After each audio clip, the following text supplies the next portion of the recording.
लोकांच्या भल्याचे नाही, उपद्रव मूल्यता खूप आहे, उपयुक्त मूल्यता काही नाही। पोलीस स्टेशन मध्ये जाऊन एखादा पोलीस अधिकारी धमकवणारा गुंडाने तर कोण आहे? लोकांना गुंडा म्हणतो, आम्हाला गुंडा म्हणतो, तू कोण आहे? आपण बघितलं पाहिजे, आपलं स्वतःचा आत्मचिंतन केलं पाहिजे, स्वतः नंतर माफी मागता, शिवाय देता माफी मागता।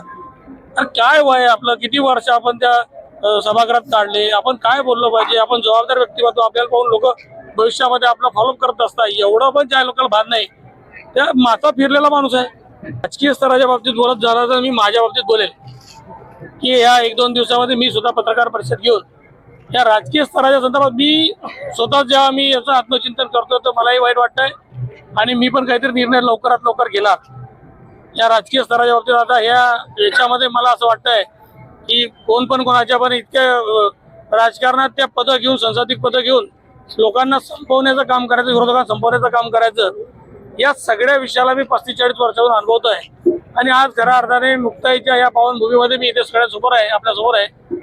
आपण विषय काढून सांगतो की राजकीय स्तर खऱ्या अर्थाने घसरलाच आहे आणि अशा ठिकाणी आता किती राहावं हा विचार मी स्वतःच करतोय।